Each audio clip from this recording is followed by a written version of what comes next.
speaking about this history, and this history, of course, interesting only when the user just to look from a certain angle on what happened, what we know, at least what biologists know, but maybe as a mathematician know very little.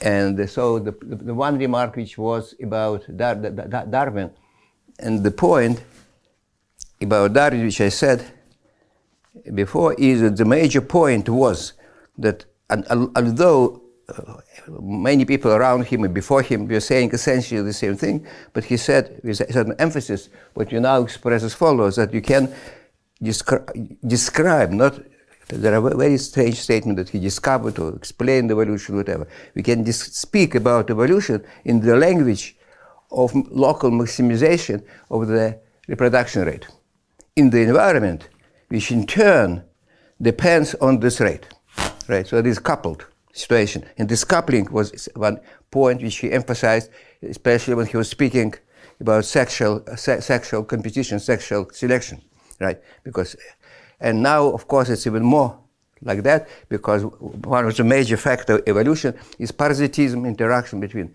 host and parasite, and so how interact. And the major event in the history of Earth were exactly like that. Yeah, when there was great oxidization of the Earth, when oxygen appeared, and then all these organisms, cyanobacteria, which produced it, died. And so, again, level of oxygen went down, and then it was going slice by slice, going up. Yeah, it was the most significant events on the history of the Earth, yeah, on the surface of Earth, changed its chemistry fundamentally.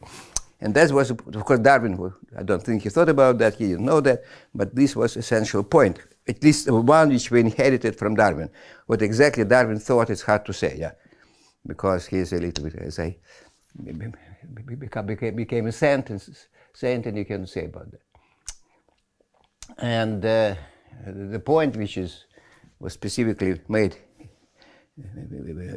earlier by many people, for example, by Benjamin Franklin, that they read this exponential function, it would grow forever if there would be no cutoff, but making this kind of a basic linguistic tool of speaking about evolution. So instead of saying God created that or animals adapted that, you say selection and evolution done that. And so it's a very nice transformation of the whole history of evolution. Now, how you say it. Of course, it doesn't explain, doesn't make it more scientific, but sounds better because it turns us to the right, in the right direction. Not that explain anything, but it's a good point. And then there was Galileo,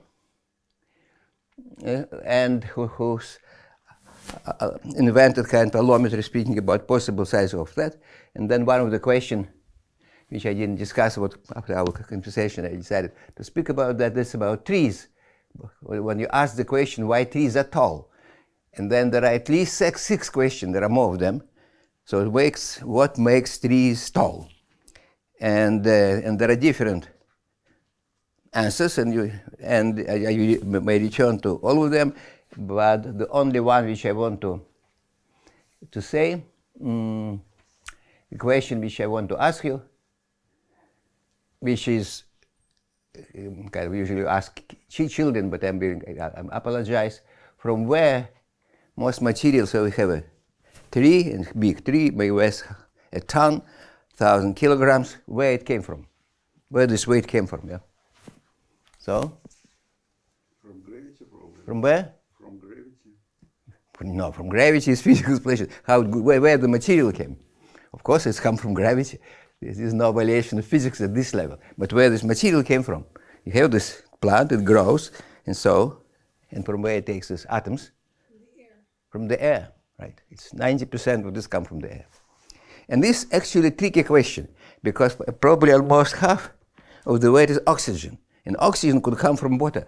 And a tree is a pump of water. Their major activity is pumping water. All energy they absorb from the sun and from the wind, by the way, come from pumping the water. However, they only take hydrogen from the water, right? We are basically oxygen, carbon, and hydrogen. Also, of course, nitrogen. And all these words there, everybody knows about carbon problem, but one of the fundamental scientific problems I was saying before is understand how bacteria synthesize nitrogen, which was before modern processes came from. And this is an extremely complicated process. Plants by chemistry is not fully understood. And, well, meaning, of course, when I say not fully understood, it doesn't mean I understand where it's not understood. Yeah? The level of understanding to understand where it's so I can say I don't understand it. You have to learn infinitely more than I know before you can say something I don't know. It's very complicated. Inside of this biochemistry, it's an island where I understand little, but you have to know the mainland to speak about that. But other things you can think himself.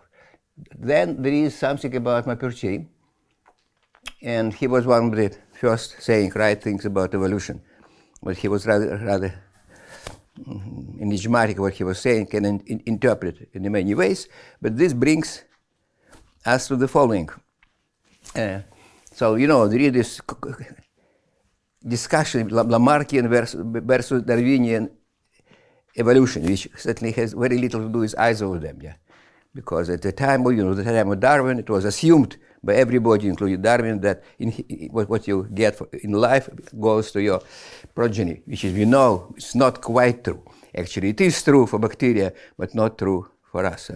You know, for unicellular organism, of course, it is true, yeah, because if the DNA changes, it goes to the progeny, but not for us, because we change.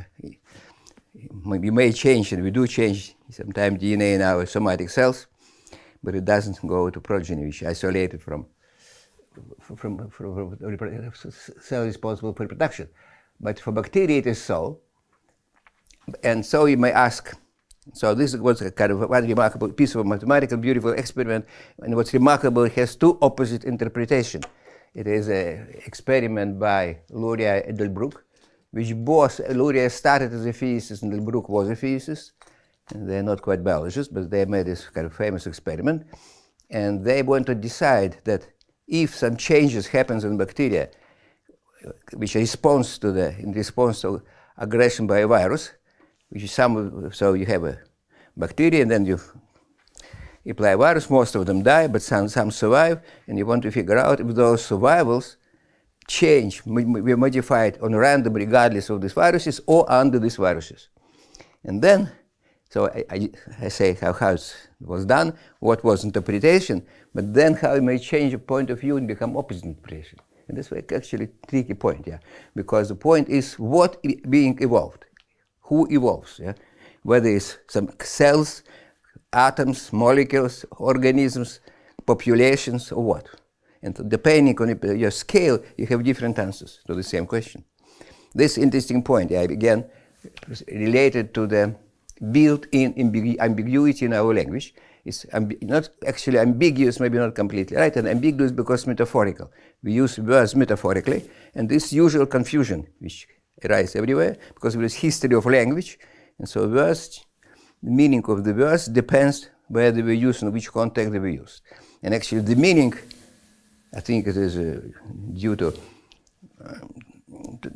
Harris, emphasize the point of view that the only meaning we have is relation to the context. There is no intrinsic meaning in words here. And this is an interesting idea which we shall discuss as a very typical in biology. And so the meaning, whether it was influenced by viruses or not, depends very much on what happens. So if we look at the immune system in your body, so under infection, after some time, you develop immunity because something changes in your body. But does anything changes? What changes? What changes in your body if you are gone through immunity? You know how they work, adaptive immune system. You know the principle of adaptive immune system. It exactly follows this principle how Maperti described it. You have already antibodies for anything conceivable. Oh, well, not anything, but what can be. So yeah, there is a machine in your body which produces proteins within a certain range of all possible shapes, which when stuck to almost any shape. So you prepare to anything. And then when pathogen come, these things this particularly those who attach to them in the best possible way, the most adapted become replicates, and so now this one will be much more of them than at the beginning, and this goes into a quadrillion or something, really big numbers, and then they become dominant among others, and when the next time the same pathogen attacks you, so already something sticks to it and well, it's being destroyed very fast. So the question is, if this happened before or after infection? Of course, they were produced before infection. You can say, well, just accidentally they were produced by some random process, and that's it, and then they were used. But now look what happens to bacteria. Do the same with bacteria. We have bacteria, then being aggressed to a virus, and then the same happens. When bacteria, in the colony of bacteria, they're all slightly different. What is sometimes people call not a species, but quasi-species, there is terminology. So individual here is a cloud of possibilities. Actually very hard to say exactly what it is, yeah? What to say, but with another interesting question which arises in this context. What does it mean that two organisms are identical? You have two identical bacteria. We here all more or less identical. There are tiny variations in our DNA, but essentially we are the same. What this essentially means? And it's very hard to say. And it's highly, I mean, it's not an empty question. At some moment I shall return to that, and you see that, for example, it's one of the major problems in trying to make, one of the main, not the only, but one of the problems when you face, when you make program into so kind of artificial intelligence, yeah. So if you look at this recent programs for playing chess, and so one of the major points, they may say they can compare different positions, say they're similar. And it's non-trivial. See, this trivial way to say it. You count count each piece you have with some weight and look at the sum and say if the sum or close position is similar. But it's much more subtle, yeah? And this again depends what you do. So similarity is a very subtle concept. As you know, in mathematics, inequality is a subtle concept, or equivalence or whatever. Actually, we shall, maybe today I shall explain, even mathematically, almost links to biology exactly. So, and then, indeed, what happens, bacteria, we expose them to the virus, and then most of them die, but then maybe out of quadrillion of bacteria, or trillion, what you have in the dish, maybe several billion or so many, say 2, 3, 5, 10 survive. By the way, immediately, how you figure it out? You have this bowl of bacteria, actually not a bowl there on the petri dish. There's bacteria, and then some of them are dead, some are alive. How you figure out? How you cannot count them, boom, boom, boom, boom, it's a billion, right? It takes you about a long time to count. How you figure out? So what was the solution? How you solve it? This typical biological problems. Biologists have to do it every second, yeah, right? This logical problem. It's not. So you're a mathematician. How you do that? So you have a bowl of bacteria or dish of bacteria. You have to figure out how many survived. Most of them dead, but there are some trillion dead and 1, 2 alive. How you do that? Imagine it was a physical problem. You have particles, all this identical but several special. How you do that? You have trillion of particles. You have to find 2 or 3 special. What you do it? How you do it? So physicists cannot solve it. You cannot do it. It's impossible. Look, you can't count trillion or whatever. It will take you years and years and years. Huh? What was different in biology? It is possible to count. How you do that? For example, you know how people counted, it actually was done rather recently, the number of neurons in the brain. And now the number, people were saying between 50 or maybe 200 billion of neurons. And now, 90, but now in 186 now. I think it's number specific. It's 90, but might be 96. 196? 96. 196. no. Just 96. I'm sorry, yeah, you're right. It's right, 96, yeah. It's a specific number, I'm sorry, yeah. And the same principle of counting, how you count it. 96 billion, you know, it's not just 196, but 196 billion. You know, billion seconds is 30 years, right? So you have to count, so many years to do it. So, and the principle is very simple. So you have the bacteria, which are maybe alive by that. You put them in some bowl and wash it, and then put on several plates, and see what happens on the where there is nutrients. And then at certain points, some spots appear where a live bacteria starts growing. And the spots, when it will be not one bacteria, and the numbers are counted in tens of hundreds of millions, then you see them. And then you see. In the same way you actually count, it's the same principle for counting your neurons. So first you dissolve them, so throw everything away from the, of course chemistry is slightly different of the, most of the cell in the nucleus, only nuclei remain, and then you dilute them tremendously with a given proportion, which is, maybe I was showing you, you take it. This one drop there, then they drop from here, drop there, you can do it several times, and then become very diluted, and then you just see how many is there. Yes, you can count. From trillions or billions, you go to units. Right? And also, I remember I didn't say, so what you do, how you do this dilution, yeah? So if you do it as I described, yeah, what your professor said with students, out of here and never come back. It's wrong, actually, because you have to choose your pipettes every time. You have to change it. So that's about biology. You know, Feynman once tried to do biology, saying how sweet biologists are, and first thing he done, he forgot to put something in the fridge, and everything, all the bacteria died or grew. In fact, by something. Now, I'm looking here. I have now this thing.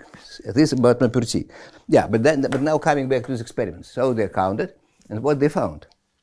And they found that the process, or this random variable, how many survivors, is not Poisson distributed, which means that the probability of having 2 is not the same as probability of having 1, but much bigger.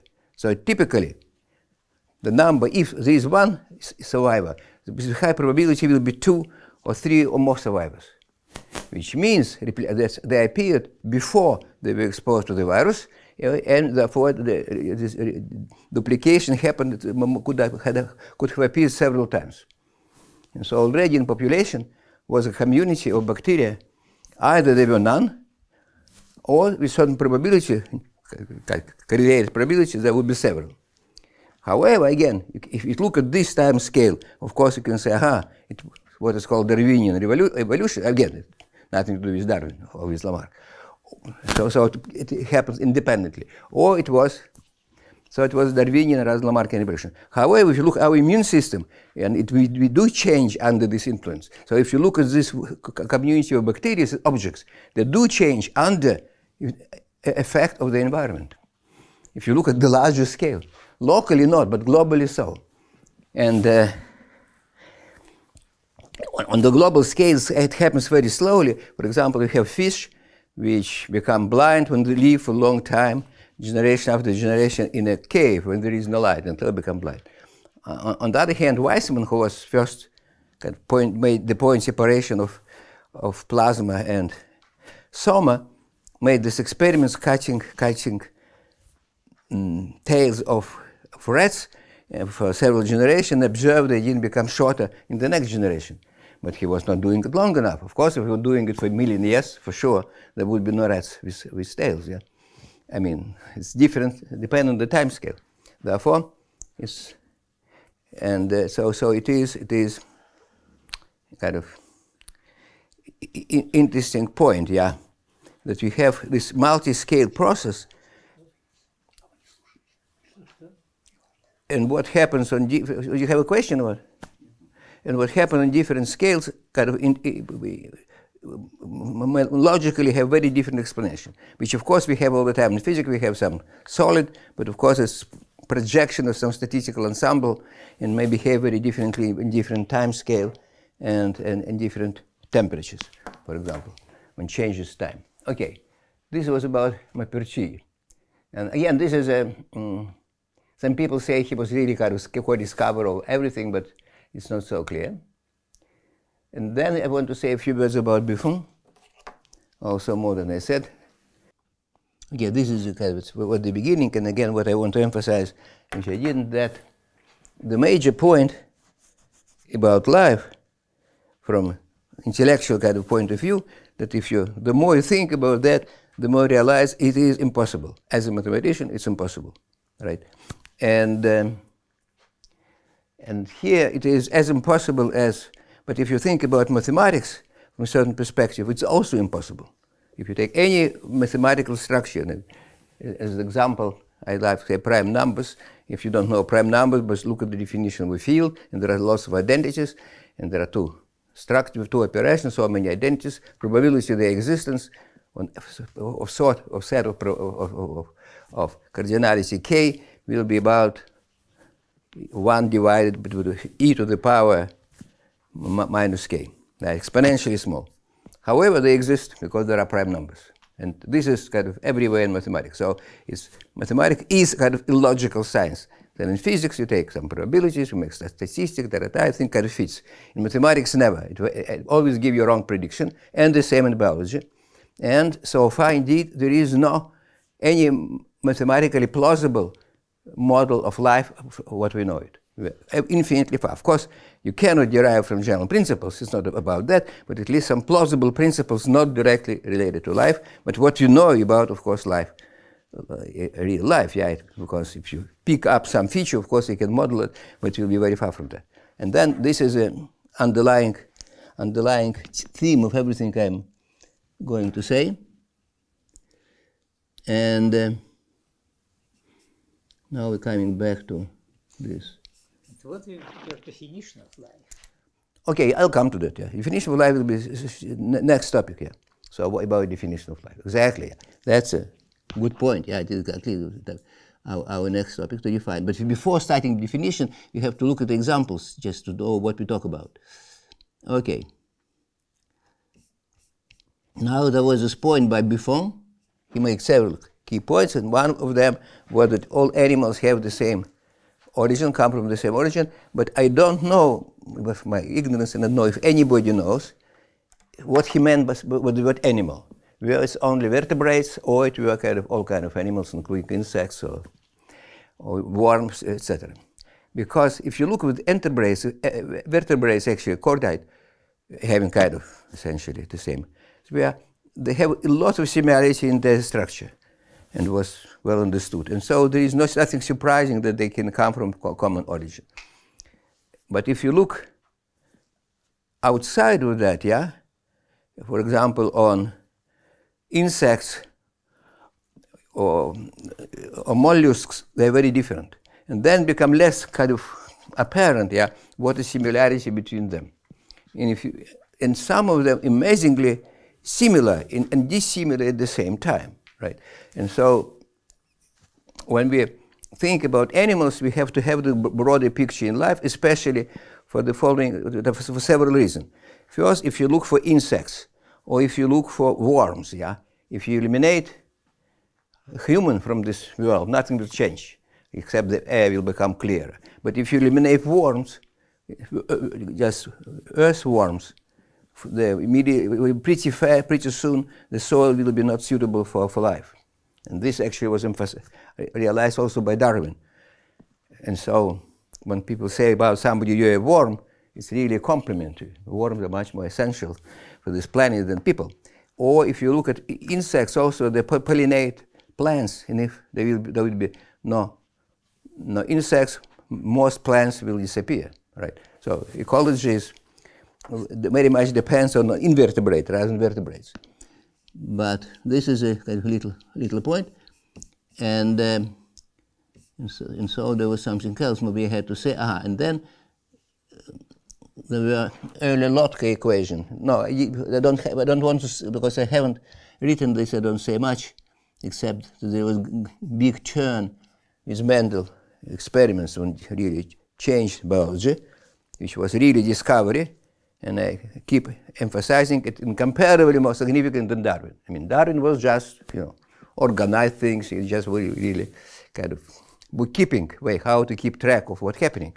And Mendel made discovery, and he not just made discovery, but it was by hard work, by making experiments, very ingenious experiments, and we get absolutely fantastic,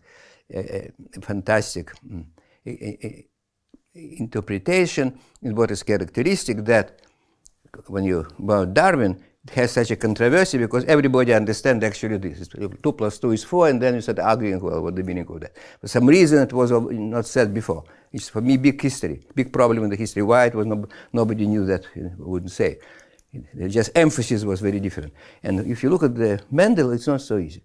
And I said even mathematical theorem, besides it, which I want to make it, is just, which was new, obvious to Mendel, and which was then kind of mathematically indeed written by Hardy, which even Hardy didn't understand it. He mechanically made computation without realizing there was something about linear algebra he didn't understand. Yeah, that if you have mixture, just like this picture which I described here. Okay, but then go next. And now we're coming what is life. Yeah. So what for a mathematician interesting about life? I don't want to repeat it. And then there are many things where mathematics enters, like most common, this Turing equation, which only tangentially related to life. And there's some pictures to keep in mind, yeah, about just to help you to see, this is a cell, and there are this, you can see this organella, and in some is complicated name like this, which is called ER, one of the major structures in the cell.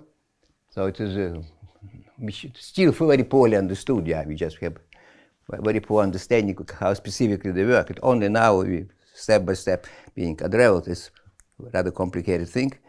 This cells, but I say more about this at a certain point. Yeah, and then there is things already here. I just now want to come to the point about what is life.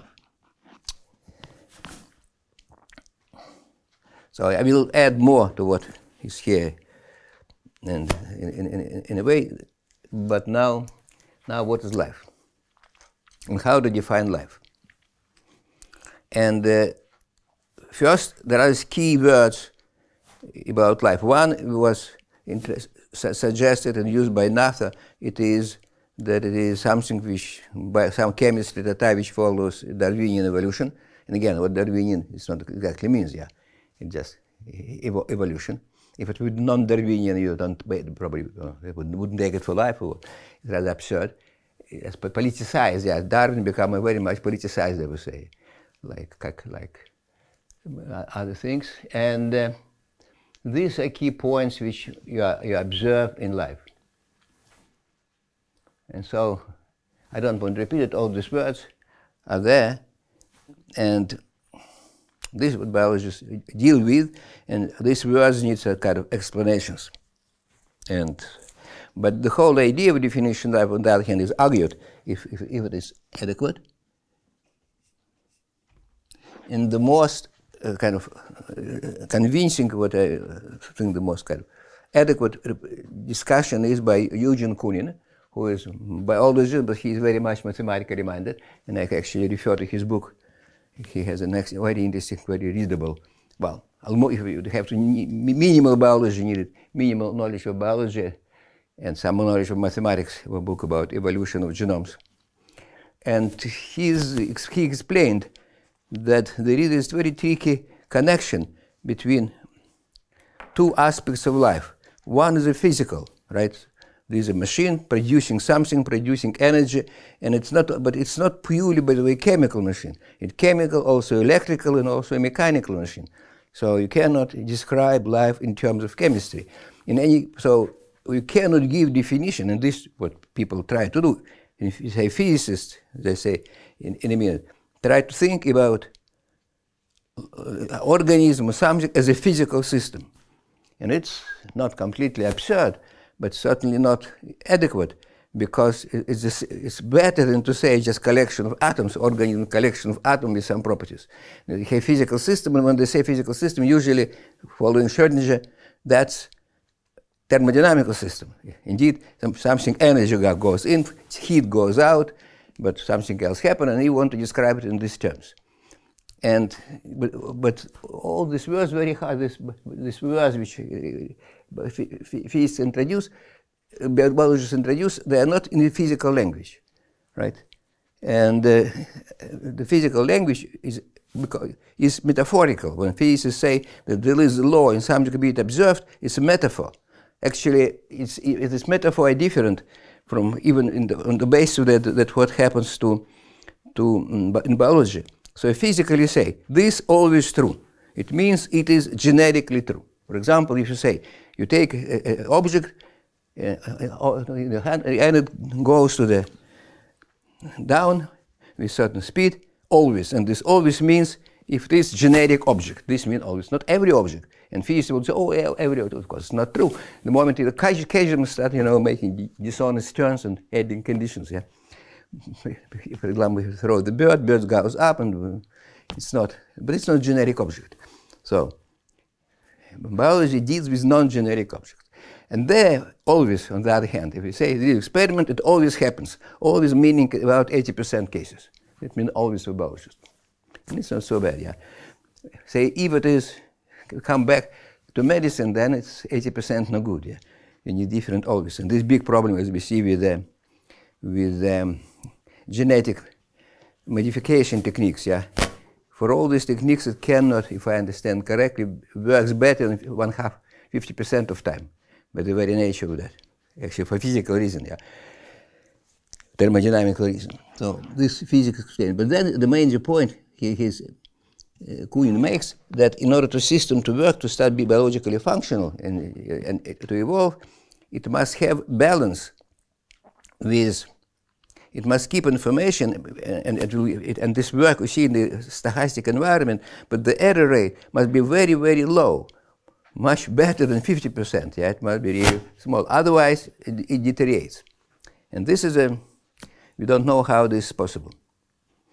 And we don't know how it is possible, maybe possible. And so from that point of view, and this is a kind of, in a way, in a limited way, correct point of view, that you cannot give definition of life. It is just a question of language, what you want to say and what you want to say. And then when you give the definition and then immediately the example, the counterexample, and this is a useful discussion. For example, you speak about viruses.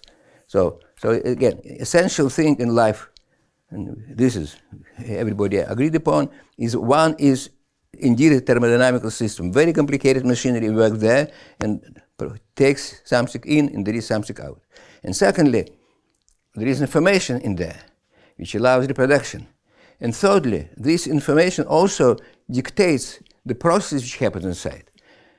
But this information is supported and created by this very machinery. It's in cause, right? So, and you have to express it in a reasonably specific way to say that what we know is just impossible. It is impossible in a way we cannot mathematically prove it's possible, and you can even make such an assumption, which is, of course, we don't want to, but temporarily, because we know life exists in there. We cannot prove it. Okay, it's an unprovable theorem. Okay, very good. So it's there, but unprovable. Or unprovable, maybe in a way like infinite time. And again, what it means, something unprovable in realistic time. And there are two interpretations of that. You can say the proof is so long that you cannot write it down in a kind of in the time kind of available to us. Yeah, if you have a proof, it's 10,000 pages. Some proof there are like that, but that's certainly questionable. Yeah? You cannot trust such a proof. If it's a million, then you are dead. Yeah, you cannot write such a proof or read it or verify it. It's one interpretation, but there is a certainly tricky interpretation. It may be only, 10 pages proof, but you cannot find it because there are exponentially many proof. How you can find it? If somebody shows it to you, it's like this PNP problem. Then it will be there. But it's so. But this, by the way, problem actually which happens in life. It's all the time. It has very simple solutions. This problem, but we cannot guess because, as somebody said, we are much stupider than evolutionists. Of course, it was said in a less kind of aggressive way. So this is again, this now some pictures because DNAs are essential thing which keep information, and this is just to see what it is, yeah. And you see what is, by the way, DNA mathematically. Mathematically, it's two strings glued together, but you see they have direction. If you look at the molecules, you see in there, they are not completely symmetric, how the thing being attached. So each of them has a direction. Some called plus, some called minus for certain reason. And they make this helical structure. And by the way, why? And so what is specific about this information? So there are two ingredients in this. And this kind of everywhere you see it when it comes to life. One is kind of a physical, when there is no what we can call information. Actually, when we say information, what the hell it means, yeah. Information in biology is not information, it's not Shannon information. Nobody knows definition, yeah. There is no kind of true definition of that, like write a formula. By the way, even for Shannon information, as I said in some earlier lectures, yeah, that mathematicians usually don't know the definition. Right? Mathematicians say it's pi log pi some sum, yeah, which tells you that they understand nothing about the entropy. It's not a definition, of course. The formula for computing entropy, it's formula, it's not definition. And definition usually mathematicians don't know. And but here we don't know, of course, what information is, but we have instances of that. But you see what is essential. There's a rigid background, and here this sugar bone, this made of this, which we see on this yellow. Yeah, it's a very simple structure. You have this simple sugar, and this completely periodic structure of the sugar. You see it's yellow, all the same. And the same kind of sugar, the same kind of stuff, which goes into the heat sink of insects. Insects made out of this kind of sugar. It's not our sugar, hexagonal, this pentagonal sugar. And then something attached to this letters, there are 4 letters attached to this. And they double with opposite direction. So it's the same, look the same from any angle, right? So it has this symmetry in that. So it has this binary symmetry. Now, why it makes helix? This again, kind of this model which Crick and Watson came with, indeed the simplest model. And there are many shapes of DNA. This is the most common, called BDNA. There are many other shapes it may take, but helical structure is very kind of unavoidable for the obvious reason, because the simplest kind of pattern of the structure, which is with simple symmetry. If we have in Euclidean space, yes, any isometry, typical isometry is orbit, will make this helix. Right? It's just like simple like that. If you take any two several identical balls, shapes, and such, attach one to another, always in the same way, it always makes the helical structure. Right? Every motion has translational, rotational part. So it's not that surprising, but still it was kind of big discovery, and it happens to be right. And of course, these guys and Crick and Watson, they made other key points. Interesting enough, again, ingredients that were known and spread with the literature, and so what also amazing that some part of that, which were crucial here, were written by some students whose work was not accepted, was considered not sufficiently interesting. Yeah? It is kind of it happened in science systematically. Yeah? But again, the point of this to people was to bring several ideas together and just to make right guesses, and also they made many important conclusions coming to that. Since I'll come to this in a second. Yeah, this again to look at patterns, these microscopic patterns which are so essential for understanding biology. So you have to understand, so how it happens. What is the relation between kind of physical shapes and information, which kind of abstract information, some knowledge about what cell is supposed to do, right? And at which stages it happens. When information turns into, so cell knows what to do, but how it's being implemented, this action, right? And so this is a machine involved into that, yeah, this process involved into that. And the simplest of them, which again this is just worth to remember, and the simplest of them, and the final one, is protein folding. And the protein folding, kind of mathematically, kind of reasonably well formulated problem. It looks reasonably well formulated unless you start thinking about deeper. And I was saying, the subject before that, there was pictures of folding I described before, where indeed it is very remarkable mathematics should be done, and it's not done. So what is the picture of folding?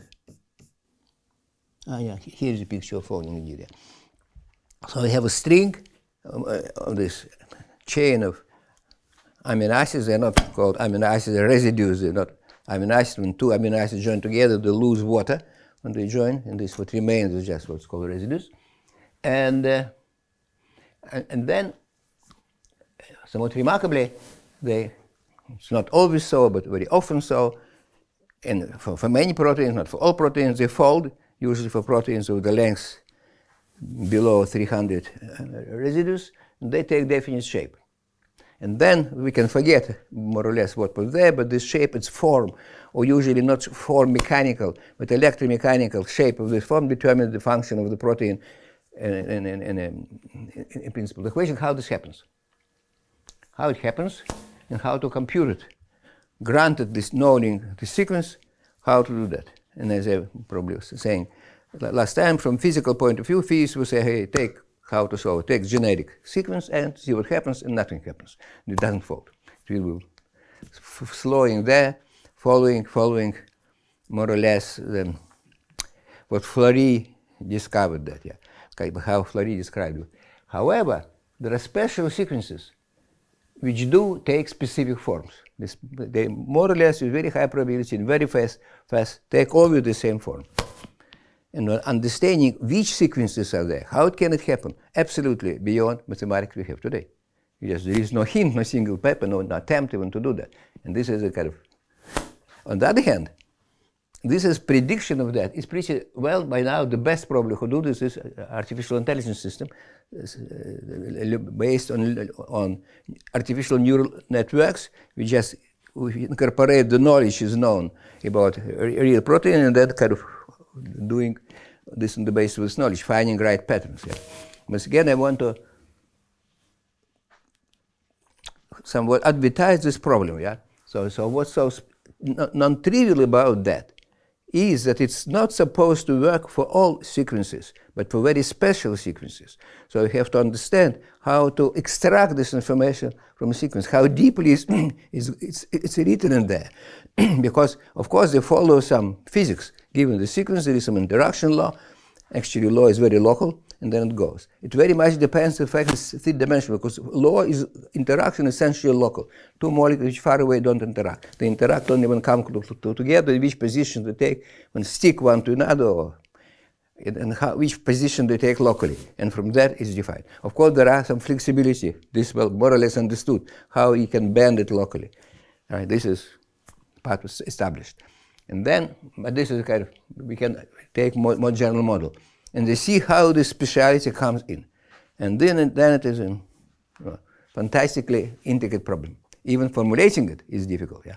So that's the whole point. Here, the major step is identify the problem. If you properly mathematically formulate it, tomorrow will be solved. Right? But the question is how to properly formulate it. You have this rough idea, but in this rough idea there is no significant results. For all I know, yes, I may be missing something. I'm certainly not well equipped to say something negative, but this is how it looks. Okay, let's make a little bit break and then we continue.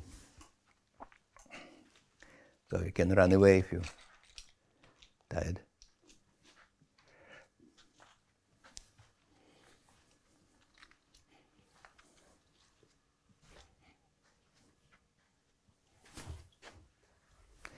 So I can say just of generic words, which I have no pictures.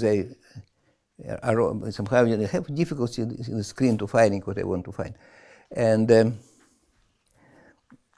that I want to again emphasize that on one hand, we as mathematicians cannot believe, cannot accept, cannot prove or disprove that life exists.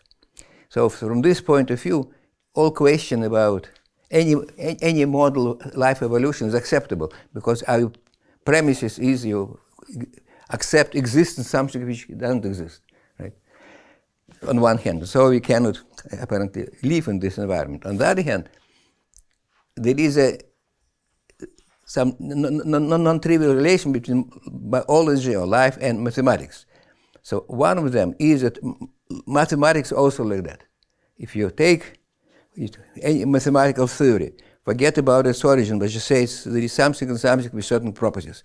For example, like Euclidean space, or just real numbers, or complex numbers, or some finite field, and list these properties, and just think, is it possible? Before you have it, and you say it's impossible. I mean, it shouldn't be there, right? Amazingly, this problem you can solve, the kind of NP problem, describes something by the easily verifiable properties, but existence, you have to construct it. By the way, if Conway, I think, claimed that the rigorous justification existence of real numbers were never proven. There is no proof, written proof in mathematics, that real numbers exist. Right? And if you go a little bit further, you will be probably more right, because so many little technical points, and you have to be sure there is no mistake there. Of course, you formalize it, and you can check it in a computer, but then for formalization, maybe again tricky. But of course, what he was said before this thing, this algorithm were developed. This about real numbers. And anyway, it will be very long and unpleasant verification.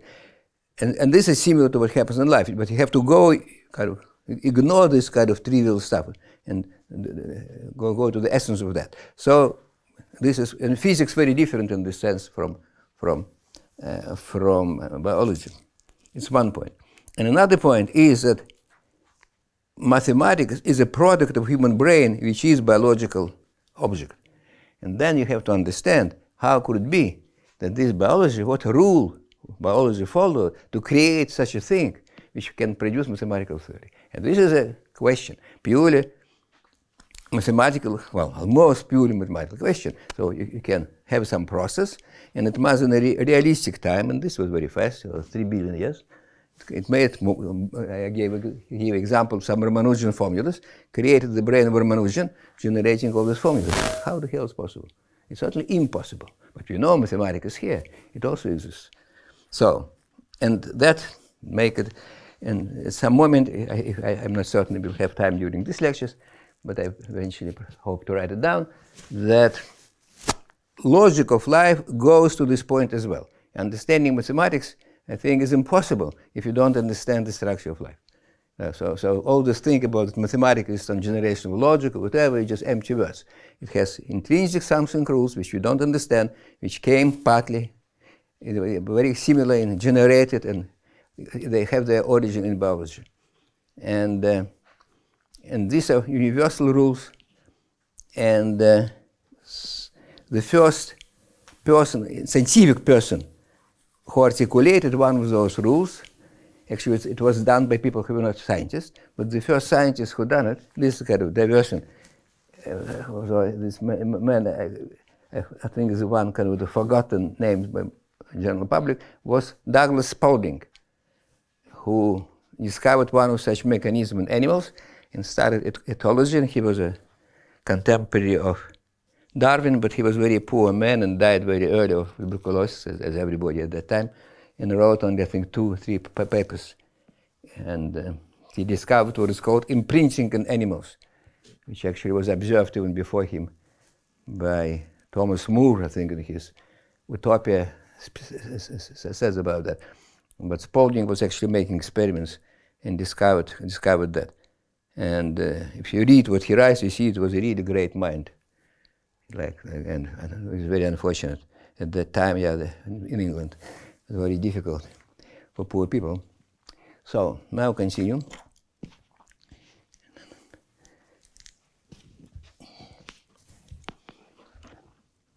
So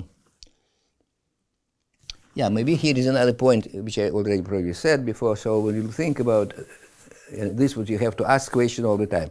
When somebody describes some biological process or something, like I said about trees, and if you look at trees, and if you really think, you see, understand nothing about that. And this is, of course, the first stepping stone to any knowledge in any way. You have to see things and realize you're blind and you don't see the questions. Right? And if you deeply don't understand things, you may start understanding them. And so, for example, if you look at that, there's DNA, and you know this standard kind of description what happened there, like the division of DNA or synthesis proteins. But if you look a little bit, you see it's impossible to realize. And every time you have to add new ingredient for this to happen, right? And this is how molecular biology was developing. So you look at this picture, for example, this protein folding. I said about that you may understand nothing about it, right? Nothing. I mean, here I may say it because subject. It's very mathematical, and I thought about that, and I feel justified say I don't understand it. And the other thing, I understand them so poorly, I don't know them so poorly to say I don't understand them would be kind of unfair, overestimating my knowledge. But that's how you have to think about that. Looking at this picture, look at the superficial description. It's just only scheme to help you, like remember the words, and the contents of them comes later. So this is a kind of history of discovery of these little things. And this comes, yeah, about what is life. And as we say about Kunin, who gives pretty good description of that. And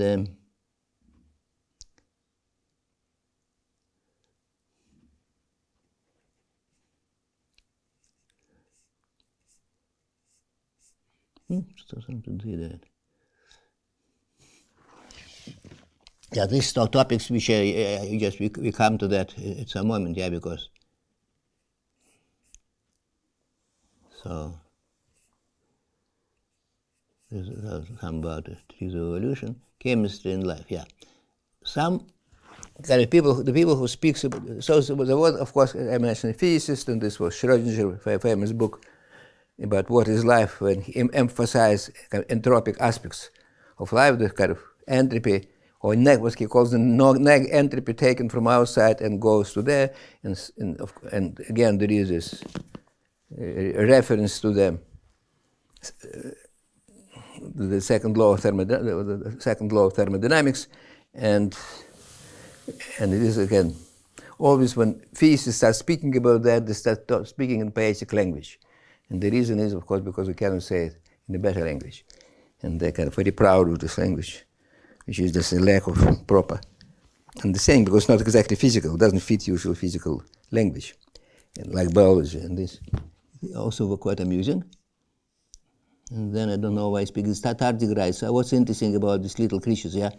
You know, this contains this kind of it's a realistic picture that is actually made by it's either electronic microscope or it may be this atomic scan microscopy, because this is quite very amusing, because we usually see multicellular organisms, we will like us, so they have huge number of cells, but this has only, and many animals studied along have about 100,000 cells, and out of this 1,000, about 100 will be in the brain.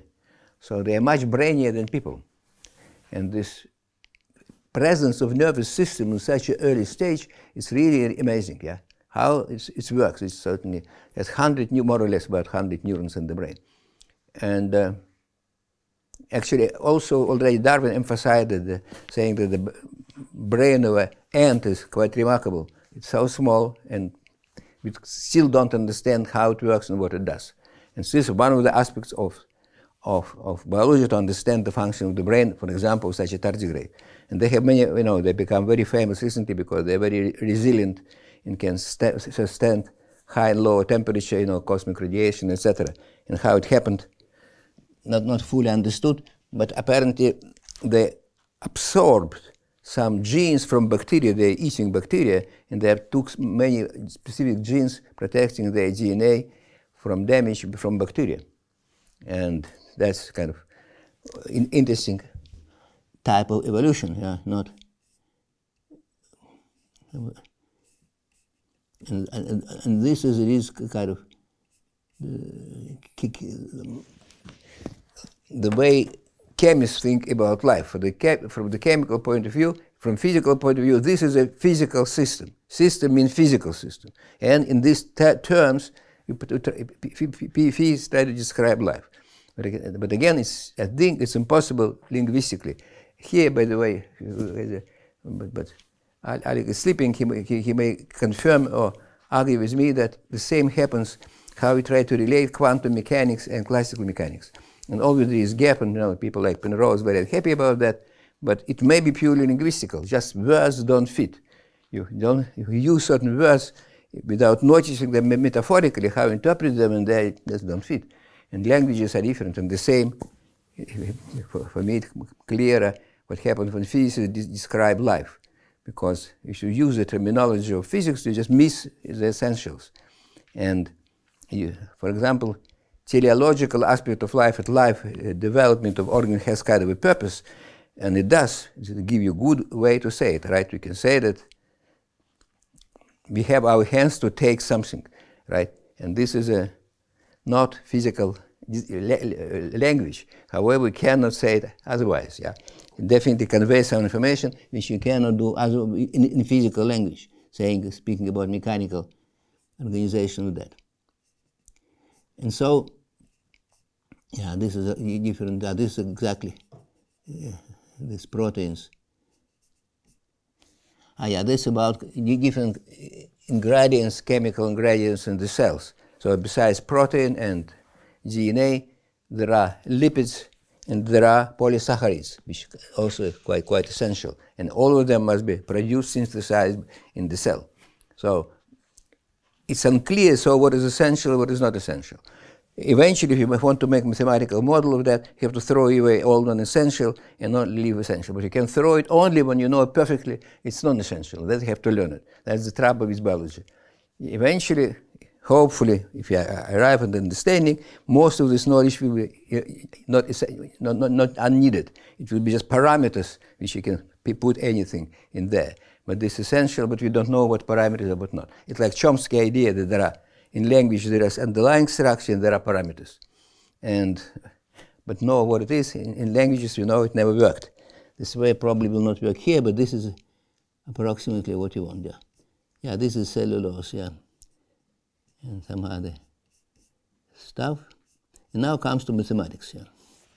Okay, and now when it comes to mathematical definition of life, what has mathematics with that, of course, as a mathematician, I feel much more comfortable. Here you have to, you cannot say anything by using your imagination. You have to learn it from the sources. And now, of course, you have lots of sources, very easy to learn biology. There are beautiful, excellent lectures by top people from which you can learn some biology. But then there is a mathematical aspect that you, on one hand, you cannot learn it anywhere. It's bad, but you can think yourself, which is good. So, what about definitions? So, now, yeah, I'm on a solid ground which I understand. What is definition? For example, what is definition of a circle, right? So, and you can say, aha, it is all points in the plane within certain distance from the origin. Or you can say, it's a compact topological, one-dimensional connected topological group. Or you can say it's a plane algebraic curve, or real points of this curve, or something. And so there are different definitions. So what's the point of this definition? When you make definition of something, you need a context where to define it. But you have to create this context. And context, again, is created by repeating having many copies, many variations of the same object. And then you have two angles from, sometimes people say top down in computer science, or down top, how you move. So, and it's indeed highly non-trivial, great definition, like understanding what is area of the disk, yeah? And there is a very I'm using discussion like in the book by Lebesgue, when he make fun of the definition when people say that volume or area of the disk is the limit of areas inscribed regular n-gons. And now I can fun with that. However, as mathematician, we still write that entropy is sum minus pi log pi is equally stupid. Right? It's not that. Right? We have to have general context with certain concepts and then pinpoint that, and then definition. And in other instances, how tricky point is, if you look, when there came a book by algebraic geometry by André and kind of next, almost at the same time, Grothendieck came with his definition of algebraic variety as a scheme over ta-ta-ta-ta. And it was highly non-trivial way to do it. Yeah. It was kind of, I remember when I learned this, looked at me completely, why was such a nice definition by Weil? You take points over some universal field, so nice, so logical, so intuitive, but it was exactly wrong. As you know, it doesn't work this way. The same now, you come to definition of life. You cannot define things like that. Yeah? You need a good reason to make the definition. So you cannot define life because there is no. So physicists say, there are physical systems, put it there. Chemicals say we have chemical networks, and there is a good reason why it will not work either. Right? Even in the case of bacteria, which are much simpler than some kind of animals or other organisms. But it's very unlikely it will work. So we cannot do kind of mathematician, we reject this idea. However, we still think, what we can do, how much we can define. So let's see some examples in which order I want to say. Right, and then some theorem was proven by von Neumann, emphasizing, axiomatizing or proving something about self-reproduction. So, first I want to say again that from a mathematical point of view, of course, the most characteristic feature of life, which is not fully kind of sufficiently emphasized by all the physicists which take it for granted, because it looks so trivial that in life, organism or other patterns very similar, again, in a certain way, appears in many copies. Yeah. And this is not one something, it's always many very similar copies. And in some variety of way, life would be impossible without it. I think it is just, if you forget about that, you just want to say it only one organism, and then it's impossible. It's logically impossible, numerically impossible. Let me give very simple reason for that. So imagine life, again, we assume life exists, right? And yes, we try if life can emerge by some process.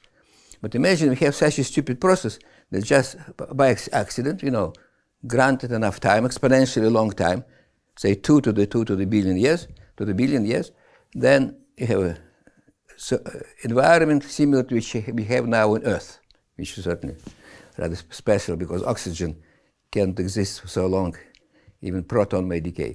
But forget about that. And then, with very high probability, at some moment life will appear there. Because we know there are bacteria are small. And the number of atoms in bacteria is smaller than the number of bacteria in environment. Environment support more bacteria. And then simple computation shows, okay, it's quite realistic to happen. But if we would have other picture, and if the minimal organism would be like ourselves, it would be impossible. The life would be impossible. Because we are not too many of us. Yeah. The needed number of organisms will be too big to the universe to contain. So, and that's crucial. There are, and in fact, bacteria appear in huge numbers. And that's an essential feature of life. It's one point. Now they replicate, as we know, and we all replicate. And then von Neumann started this kind of idea of automaton making a copy of itself. And this part of the automaton, the program, which tells you how to do things. And this automaton can do everything. It's a universal constructor. And he described it when it goes, takes some pieces together, and this is very hard to rigorously describe. And then he said he take a model of, he described it in the language of cellular automata. When you have a, so what is cellular automata? It is a transformation, on the lattice. You have say lattice, two-dimensional lattice, and you have say function taking 0 or 1 values on there, and you have operate in this space, which continuous map of such space into itself, invariant and translation. This is what's called cell automata. And he kind of wrote down such an automata where certain pattern reproduces itself. And this is very unreadable, of course, a very boring thing to read and to write. But when there is a problem, but here I give a definition of what actually proved. This construction, and you can imagine this construction, but does it answer the question, what is, it explain you and show that self-reproduction exists? Because you can do it in a variety of ways. What is the definition of that? What does it mean? That there are certain objects, which, mathematical objects, which have potential to reproduce themselves again. And then it is not at all clear what definition should be, right? Then you look a little bit next level. It's very similar, of course, to the Turing machine. But can you? But what is a Turing machine? You can describe it, but a specific one. But there are billions of such systems, and then you can say, what is algorithm? There is no definition, as you know. There is no definition of algorithm. There are very many something which you call algorithm and say they're all equivalent. And then again, equivalent in what sense? There is no mathematical. The equivalence means relation in some set, but we don't know what the set is. It's not described. It was described with the answer of the question was algorithm. We don't have this description, you see. Maybe I'm mistaken. Yeah, it's a little not exactly my domain, but it's my impression from what you can see, from what I know. So it's okay. We are running. We cannot make the definition, even in very simple things. Yeah, we can define what is circle, but because you have lots of mathematics, you know, either in context of topological groups, or in context of algebraic schemes, or just sets on the plane in some metric spaces, and then there are many definitions for a circle, but there is no definition of algorithm because there is no domain where this object, these things live. Okay, so what else we can say about that? So,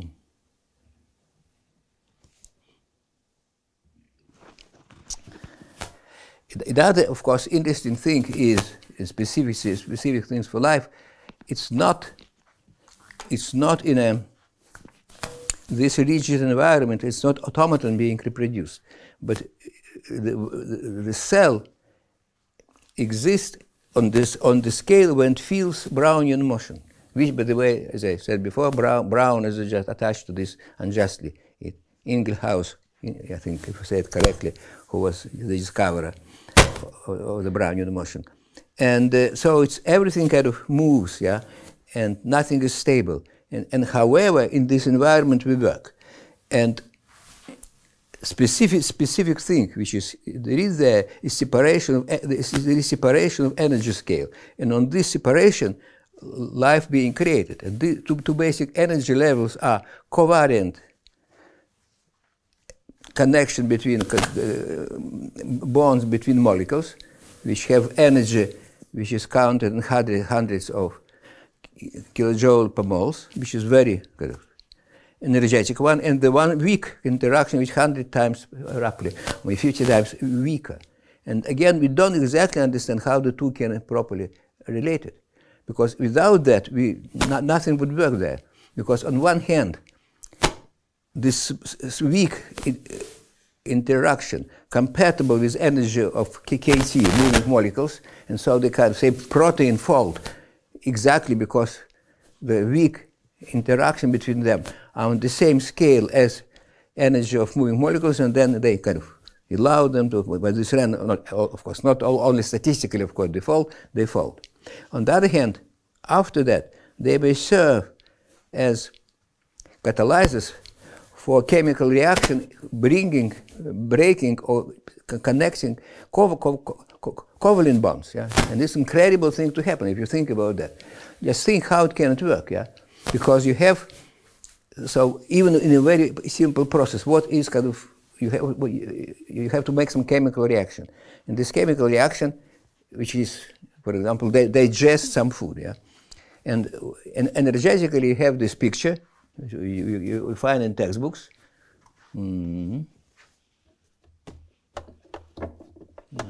Please choke. Yeah.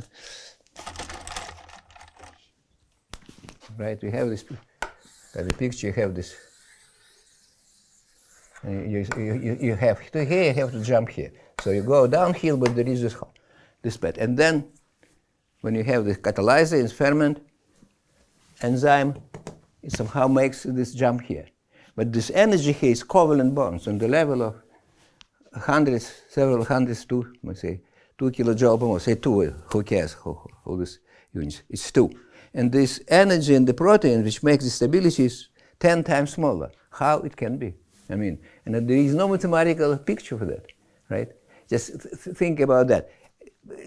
Its energy may be small, but very often it's not so much, of course, energy here, but it's entropy being involved, because you. So just think about what we look at picture of this style in this. Certainly, this happens. Not on the plane, yeah, it's highly dimensional space. So you have some landscape, and then there is this extra coordinates brought in by this protein, and then you can go around it. But you can say, aha, so what happens is just have new direction, new dimension, and new direction. But again, it has to be compatible with the change in the energy. And I don't think there is ever mathematically this is being described. At least I'm saying, maybe I missed it, I haven't found it. But it's not at all clear what happens. There are many physical models, of course, of protein, because what I'm saying is kind of a philosophical question. It will not help you solve practical problem.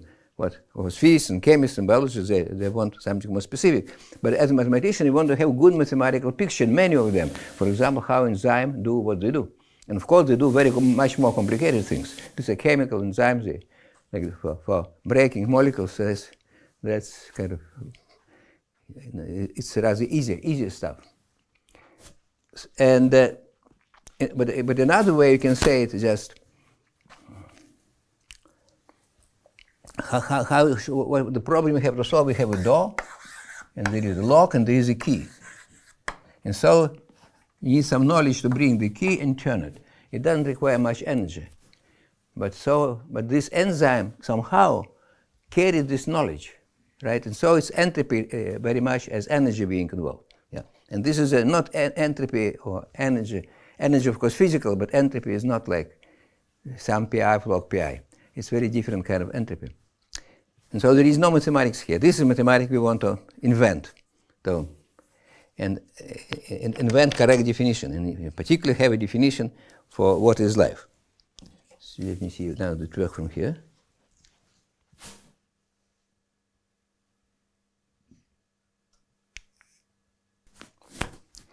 So I want to say a few words about cellular automata and what the problem in there. Yeah, besides, so this is a kind of one of the possible mathematical model of life, but what's kind of not questionable about cellular automata. And so in principle, the issue is, because this is a kind of cellular automata or something like that, seems a very plausible way to approach leaf structures, especially morphogenesis. I haven't spoken much about morphogenesis or how multicellular organisms grow. And so cells interact locally, and this looks very much in the spirit of cellular automata. And you're given some rules that may grow and have life-type features. And there is a famous game of life by Conway where he does it and creates some structures. But can you study that? Here is another point, is why these approaches must be very careful for that. So, and the problem is how representative examples are. And there are kind of quite interesting mathematical instances of cellular automata with peculiar behavior, and sometimes people can and often cannot explain it, justify it. But if such modeling is appropriate at all, and how representative examples are, and this you can easily do on your computer, but there is the following issue. For example, look at the following kind of three-dimensional situation. We have a cube, and how many neighbors a cube have. So behavior will depend, state of a cell depends on the number of neighbors, and the number of neighbors over dimension 3 will be, right, so here we have each of them, including itself, has 9 neighbors, right? And in dimension 3 it will be 27. If it is 27, how many states are there? It will be 2 to the power 27. And then there is a function from this transformation from this set to itself. So it will be this number to the power this number. This is how many there are cellular automata, binary cellular automaton in dimension 3. So no experiment can tell you anything about that. It's too big a number, right? It's really kind of, right? It's something like 10, and here it is nearly Google map. This is not more than exponential. If something more than exponential, relative to first 100 numbers, it is, we have no way to understand what happens inside of this world with such big numbers. And this is why I'm saying that, because in mathematics we can ignore the fact that there are specific numbers. But here, very easily, you go to the range when absolutely we have the rules of the game completely different, right? What we have in life, the number of lengths of the protein, when we can speak about folding, it's about 300 units. So depending on your model, it may be 100 and 1,000, and that's it. And these are numbers when we start speaking about more, and actually sometimes it's modeled using cellular automata, right? Having this is this model of that. But this model are too many of them, yeah? We never, typical examples in typical theorems, whatever, will be completely off target, right? So you have to change your perspective. You have to be very respectful of numbers, even more than physicists are. So things are possible, life only a very specific range of very special range. However, so what you believe that there are simple principles which, if you can guess them and then try them, but guessing them, the only way to guess them is observing what happens in real world, yeah. And so now I want to come and say two words about Spalding and two ideas which I think very typical of what happened in biology, and not only in biology, but the derivatives of biology. And derivatives of biology, of course, human mentality, not only, it's behavior and the brain of animal and human. And the logic of that is the same, and on the next level, it projects to mathematics, which is derived by the same root. So now what about Spalding? What was this? What he observed?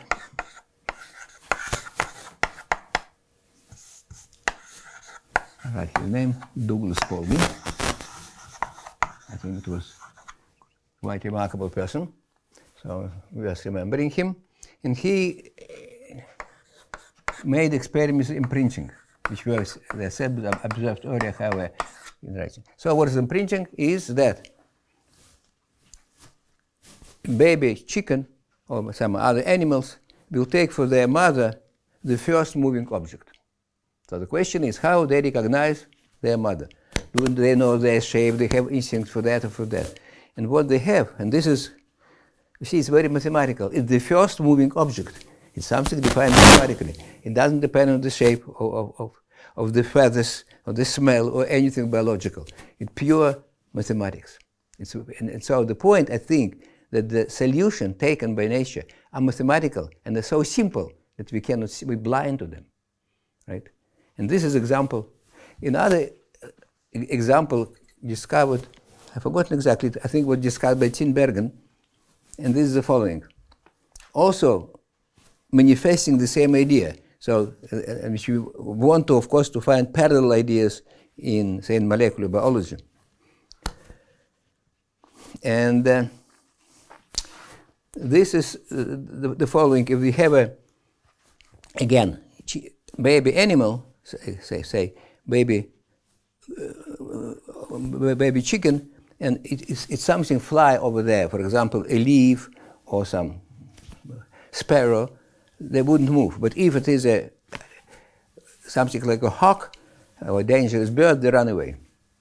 How do they know? Yeah. How they can decide which is dangerous and which is not? And again, solution is purely mathematical. It's a minimal knowledge and a simplest solution, which actually corresponds to the latest model, minimalistic model by Chomsky of his language. Because first he had a belief there are kind of hidden structures, but then he decided there's only one structure. And so, by the way, this may be worth mentioning. Because again, it's the same. It's not things which derive from biology, they have common feature, which is what we see on the molecular level in biology. But now, what do you think is the solution? How would you do that? We have to make a very simple program, right, for some automaton, make with state A, state B, depending, you see different things in the sky, and how you classify them. So what is the difference between having a sparrow and or having for a bird, or for falling cliff from a tree, or a hawk? So what you know about them? And you do know about them, but you have to realize you know that. So what is the basic difference? No, you don't know. You don't. Biologists immediately came with this idea, then they were discussing whether it's true or not to make experiments, of course. Yeah. The fact is, one are common, another are not. You don't see hawk often flying over you, but you have, for example, pigeons, right? Or you have crows, which crows may be slightly rarer. And this is the point. So first, of course, this little animal runs away for the cover always. But then he tries getting bored, flying, running away if there is something which appears too often. And only runs away if something comes rarely. And that's certainly a very simple mechanism how this is being done. So the only thing, frequent or rare. And this again, purely mathematical. And out of that, apparently, your mentality is being made. It's the same way it is for baby animal. And in the same way, apparently, many molecular mechanisms work. They only work on the principle, they find the simplest possible solution. But that simplest is, it's kind of, we don't know, this measure of simplicity depends, of course, on the structure which is being involved there. So, right, because we have, let's say, genome, and there are certain modifications of this, and some of them are relatively common to happen, and some are rather rare. So the probability there is distributed over a very bizarre space, which you have to understand the structure. You find genetic features of the structure, and this brings one of the issues, which we shall discuss at length later, is what is probability here. So one of the aspects of mathematical approach to biology is understanding what is probability. So now say a couple of words about that. And this equally applies, not equally, but kind of similarly applies to the study of languages. And there is a big controversy, and there was a controversy, because in languages, the objects to which you apply probability is very simple. In biology, it's unclear. So what are objects where this distribution of probability exists? There is no description, universal description of organism. But as far as languages are concerned, it's rather easy, right? It's a probability on the spaces of strings of symbols. And which some mathematicians tempted, and this is you can find in writings, that's saying that a language is probability measure on the space of sequences, which is nonsense, of course. It's just the same to say that organism is a collection of atoms, or probability on that. It is not. Because, again, the point is the one I said here about that. This is a huge space, and to say you're a member of this space to say nothing, right? Or probability there is even worse, yeah, it becomes even bigger space. Because you leave the structures in the space which you consider the space of all structures, tiny little part of that, and a very, very special one. In saying there is big thing of all possibilities, it's okay, it works so well in physics, right? You can imagine that we have a gas, and you consider all possible configuration of this gas, and this is also completely mind-boggling. Space and generic object there is the one which you actually observe, but it's not so in biology, right? And this kind of, a lot of mathematics explain why in physics, one of the principles is that average equal to the typical, right? So what we observe in physical world, we see typical. We don't see the average because we don't sum up all possibilities, but we observe typical. But computation, if you want to compute it, you do it for average, right? And they happens to be equal, and this is almost axiom in physics, called statistics. And if it is not so, then kind of usual statistical physical approach doesn't apply. But in biology or in languages, it's never so. It's opposite to that.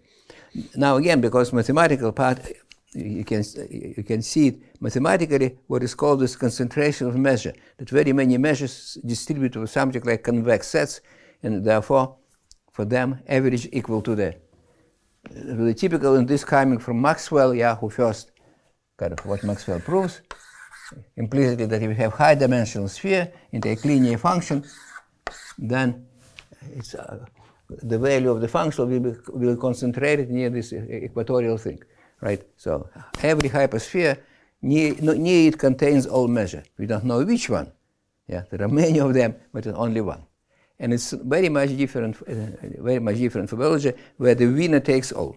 So if you take lottery, and if you see typical individual, he or she gains 0, very far from the average, right? So observation and computation give different results. And this is why physicists are sometimes confused with biology, and this is a famous story, I don't remember if I mentioned it last time, with Hoyle, astrophysicist who made computation of the probability of appearance of certain proteins and get astronomically small numbers. And so it came idea with panspermia that life must come from outside from the universe. But because he didn't believe in Big Bang, he believed in the stationary universe. The universe was infinite. And so it was slightly more plausible than now. By the way, this thing exists. But this is a now what happens in languages and how it works. And so there you can make some guesses what happens with probability. So objection to using probability, exactly what I said, because we live in a tiny little part of all possibilities. And so what Chomsky is saying, and which is absolutely correct, but conclusion should be different, that if most sentences, if it's not, which is actually not quite true, are pronounced only once. It's just every sentence being said only the first time it ever was said, which is not true, by the way. If you start looking at Google, lots of things are being repeated. As you know, as another example about numbers, that if people, this kind of, asked to give a random number between 100, with very high probability it will be 37, which is 1 over e, of course, approximately. So, but what happens with sentences? What does it mean? Probability of a word or sentence or whatever. So statistical probability makes no sense. However, if you look at how Google, they are very good. Google Translate not so good, but there are much more efficient automatic translation systems. They do use probability, but they use them in a kind of a somewhat different way. And roughly, so what happens is that probability is not a number. No mathematical theory of that I don't think exists, properly developed. But it's some combinatorial objects, which is not truly specified, but there are algorithmic implementation of that. So, and this aim, of course, will be applied to organisms, and this is kind of on the level of classes of organisms is described, of course, by evolution tree. And so this pattern appears both in mathematical pattern appears both in languages and in life. And this pattern is kind of approximate trees, It appears in many forms, So So it's approximately 3. So, of course, everybody seen evolution tree. And I have these pictures describing development of different classes of organisms, yeah. And this, in a second, as I shall say, and on which I elaborate later on, it's not perfect tree. It's tree kind of, it's graph, it's combinatorial structure, which skeletally is tree. The major thing is a tree. But still there are some occasional, on the next level, there are some edges here and here and here. So it's not quite a tree. But the tree is a basic structure. And so there are this in biology links between different organisms which are not coming from a common source, but a connection appears later on, and this is a fundamental phenomenon which was reasonably recently brought up to light, and it's called horizontal or lateral gene transfer. So genes or pieces of DNA may transfer between different organisms, and for bacteria, say, it happens quite often. Different bacteria may exchange their genetic material. We also, of course, producing progeny, this exchange, but it's still going on only in one direction. And the major source of this happening, apparently, there are two major sources. There are two major sources of that happening for the organism, which again, I'm just saying that, which I will tell more on the following lectures, is as was discovered in nature. One, it is genes which within one organism is called kind of jumping genes, may go from one part of the genome to another part of the genome. And the second source, which are related, is coming from retroviruses. So there are viruses which have ability to build in part of their own genome into the organism, to our genome, then they go out. When they go out by mistake, may take piece of our genome, then they go out of the cell from our organism and then infect another organism and then carry our genes there. So they can leave their genes in our genome and transform it from one organism to another. These are relatively rare events. On the other hand, they're absolutely kind of crucial. I think about 25% of our genome is of this nature. It comes from viruses, and many systems like the immune system, which we have, meaning vertebrate, is coming from viruses. And so this is source of these connections. But still, the major thing is a tree, and then there are these extra parameters. And this is kind of mathematical things which are there. Now, if you think about languages, there are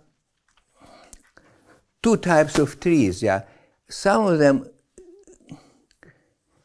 related to the fact that, so what is a language, yeah? From certain, there are many, again, this is another point of discussion. What is the definition of a language, right? And there are, if you look at the kind of books about linguistics, and there are lots of function languages have, and then there will be different definitions. So not, again, very hard to make a definition of a language, except what we observe and say, okay, people speak, they communicate, or they think, whatever, and then there are languages. And it has very many kind of functions, sometimes opposite. Yeah? So some of them say that language exists just to communicate information, meaning conveying what you see here and telling it to somebody else, or on the contrary, create virtual worlds which don't exist. Yeah? They only exist in terms of language. For example, religions or kind of very generic concepts, yeah, which the words like X belongs to Y. There is no meaning to that. It's not real something. Yeah, it's not physical object. It's some conventional thing. Yeah, but from certain perspective, the one which we speak here, language is projection of part of your mind in the strings, and your mind is not linear.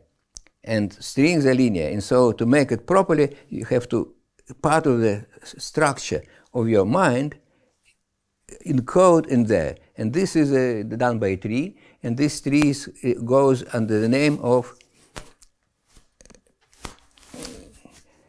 in linguistics, described by different style of languages, as described by Schoffen, and this is called context-free languages. Yeah, and so you can divide your sentence in the groups, how different groups are related, and there is this tree. And this is a common tree which appears in linguistics. However, there is another tree, just say one word because we're finishing, and this is how we describe probability of a string of symbols. Yeah.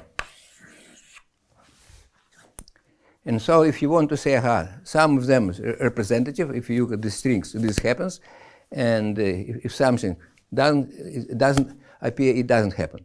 For example, if you want to decide which kind of organism, which kind of animals fly, and then you see, say, pigeons fly, and then you have pigs fly in English. And then you see pigs fly on Google hundreds times more often than pigeons. Right? So, and this you can make the experiments, yeah. And the reason, of course, because there are standard sentences, including pigs fly. So, how to distinguish it?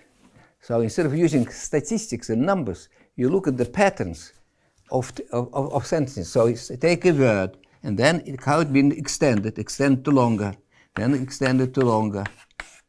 And then the number of uses will be, of course, and the number of uses will be the total number of n's, will be how many times used. But essential combinatorics happens somewhere else. So this, it is not so essential what the total sum is, how many times it appears, but how it branches. It's the first level of the tree. And so, and these trees, by the way, with weights attached to them, very much behave like numbers, like probability. For example, this convolution of those, it's kind of little kind of formalism, and this thing exists. It's number one. But then on the next level, there are kind of horizontal links between them. And this this second level, it tells you a lot about meaning of the words. And this roughly, how this artificial system of translation works. They compare the patterns of shapes of sentences being words or shorter sentences being involved too. And very much the same way as you classify position in chess. You observe certain position appears with certain probability, and the tricky point, of course, to understand which you call similar, because these links are not rigid, but they are similar. By the way, saying before that about the trees, how they have to fit in the linear structure, I'm sorry, I said somewhat incorrectly, that this doesn't happen in biology. Of course, nothing ever in biology have to fit in one-dimensional structure, but you have to fit in three-dimensional structure. And so this, of course, happens. And your body is a tree of that kind. So all your cells came from one cell, and you can see how they're being developed, and there is a tree. However, some of them fit together. They have to be contained in your body. And so there are extra second level of connections that being similar, being close in the space. And then it is another kind of trees, and it's kind of understanding how it happens in organisms may be very difficult, but in trees you can see it very well. I don't have this picture, I didn't prepare, somewhere hidden in my computer. When you see in trees very well how the thing goes and then merge together. So just what.